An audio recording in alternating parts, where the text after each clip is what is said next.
국민 10명 중 6명은 모병제 도입에 찬성한다는 설문조사 결과가 나왔다고 합니다. KBS 시사 프로그램 시사기획창은 KBS 공영미디어 연구소와 함께 자사 국민 패널 약 1000명을 대상으로 병역제도에 관한 의견을 조사한 결과 응답자의 61.5%는 모병제 도입에 찬성한다고 밝혔고 반대한다는 의견은 28.8%였다고 합니다. 여러분, 혹시 이런 기사를 보신 적 있으신가요? 저는 오늘 요즘 화제가 되고 있는 모병제와 여성 징병제에 관해 알려드릴까 합니다. 먼저 모병제는 직업군인으로 지원한 사람들을 모집해서 군대를 유지하는 제도이자 영국, 프랑스 등 징병제가 없는 국가는 대신 모병제를 택하고 있습니다. 또한 모병제는 중국, 당나라 때에 실시한 직업군인 제도라고 합니다. 사람들이 모병제에 찬성하는 주된 근거로는 전문성을 높여 국방력을 강화하기 때문이 32.9%로 가장 많았고 인구 감소를 대비한 병역 구조 개편 필요성 때문 등이 있었습니다. 모병제에 반대하는 근거로는 남북 대치 상황이 33.4%로 가장 많았고 지원자가 많지 않아 모집이 어려울 것이 28.4%로 뒤를 이었습니다. 그렇다면 모병제를 도입할 경우 적정 월급에 대해서는 응답자의 41.6%가 200만 원 미만을 들었고 39.3%는 200만 원 이상, 250만 원 미만이라고 답했습니다. 또한 연령별로는 30대에서 40대, 정치 성향별로는 진보 성향에서 모병제 찬성 비율이 높았다고 밝혔습니다. 그렇다면 모병제가 실시될 경우 장점과 단점은 무엇이 있을까요?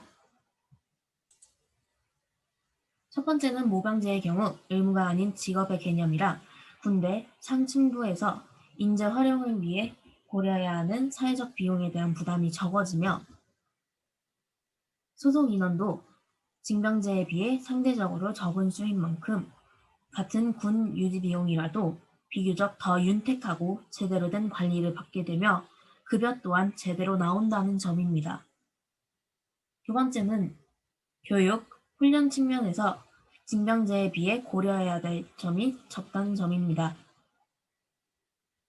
처음 뽑을 때부터 어느 정도 선정해 뽑는 만큼 신입 고문관도 거의 걸러지는 편이며 징병제보다 비교적 오랜 시간을 더욱 전문적으로 익히는 만큼 양적으론 부족해도 질적 차이로 매일 수 있습니다. 특히 기술력이 발달하면서 하나의 전문적 병기가 압도적 물량을 이길 수 있는 사회인 만큼 이런 질적 차이의 중요성이 더욱 증가하였습니다.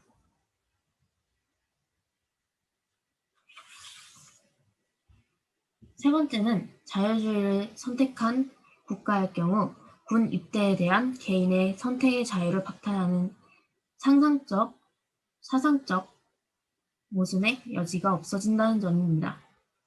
선진국이 안보 여건 완화라든지 군 조직 구조조정 차원에 따라 모병제로 전환하는 건 이 때문이라고 합니다. 마지막은 징병제보다 군 복무가 공평해진다는 점입니다. 징병제 국가들의 상류층들은 인맥을 통해 편안하고 안전한 보직에 배치되거나 아예 해외 영주권 취득 등의 방식으로 회피합니다. 그러나 모병제 국가에서는 군대에 가지 않는 사람은 납세를 통해 병역의 의무를 다할 수 있고 군에 복무하는 이들은 민간 공무원들보다 많이 제공되는 의식주 혜택과 면세품 구매 가능, 전역 후 사회보장제도 혜택을 주는 방식으로 형평성을 맞출 수 있습니다. 정리하자면 여러 이유들로 지휘관의 개인 목적에 의해 병사들의 남용되는 징병제와는 달리 필요한 인원을 딱 맞게 뽑는 만큼 병적 자원의 낭비가 발생하지 않습니다. 스스로 지원하는 만큼 기본적으로 동기부여가 되어 있으며 복무기간이 고정된 징병제와는 달리 부상한 뇌가 병사들 양쪽의 전문성 강화에 도움이 된다. 등의 의견들로 모병제에 대한 여러 장점이 있습니다. 반대로 단점에는 모병제로 병사를 충량하는 것부터가 힘들고 모병제로 병사를 충량하는 데에는 예산을 쓰며 무기 등에 쓸 예산이 줄어들어 병사 한 명의 노동 생산력도 떨어져 결과적으로 국방력을 악화하는 면 할 수 없다는 점입니다. 또한 모병제 주장론자들의 문제점은 자기들은 하기 싫은 직업을 누군가는 가지 않을까라고 막연한 기대를 갖는 것이 문제입니다. 군대로 생각해보면 군대는 사람들이 하나같이 기피하는 요소들을 모아놨습니다. 사람들이 대부분 생각하는 군대는 육체 노동에 사생활은 없고 서리 아닌 외지에서 생활하며 정년 보장도 안 되는 직업입니다. 거기에 연봉이나 복지도 약해서 모병제 인원을 충당할 수 없습니다. 당장 유사한 조건을 가지고 돈을 더 주는 기업들도 인력난을 호소하고 있는 것을 보며 모병제로는 웬만한 돈을 주지 않는 이상 결코 사람을 채울 수 없을 것입니다. 실제로도 모병제를 실시하는 선진국들에서도 만성적인 병사의 수 부족을 겪고 있다고 합니다. 물론 그럼에도 다양한 이유로 군에서 일하는 사람들은 있습니다. 적성에 맞는다든지 애국심이 강하다든지 현실적인 이유 등이 있다든지. 그러나 그런 사람들은 수많은 군인 중 일부입니다. 즉 상대적으로 적은 금액으로 군인을 할 동기가 있는 사람들은 대부분 직업군인으로 근무하고 있으며 그 수는 모병제에 필요한 전체 직업군인의 수에 비하면 턱없이 적습니다. 최저임금을 받는 징병제에 비할 바가 아닙니다. 그렇다고 병사들에게 그만한 연봉을 주면 도미노처럼 부사관과 장교들 연봉도 올라가기 마련입니다.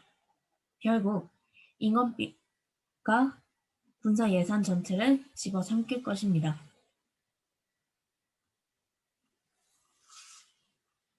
이번에 모병제라는 주제가 떠오르면서 여성 징병제에 관한 얘기들도 많이 나오고 있습니다.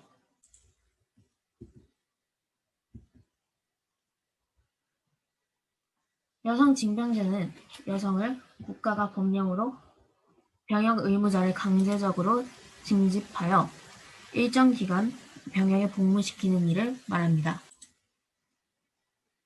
모병제와 여성 징병제, 군인을 모두 직업화하자는 의견과 여성이 의무적으로 군대에 간다는 의견이 나온 것을 보니 과연 사람들은 나라를 위해 모병제를 실시해야 한다고 하는 건지 아니면 군대에 가기 싫거나 굳이 다른 사람을 보내기 위한 건지 알 수 없다고 느꼈습니다.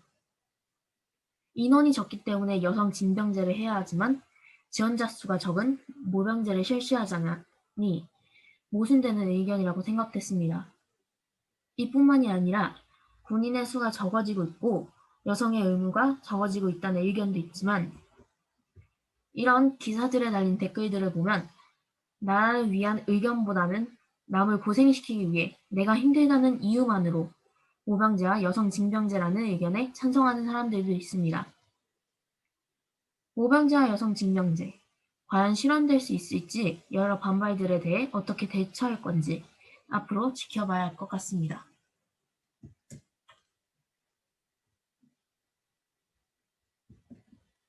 감사합니다.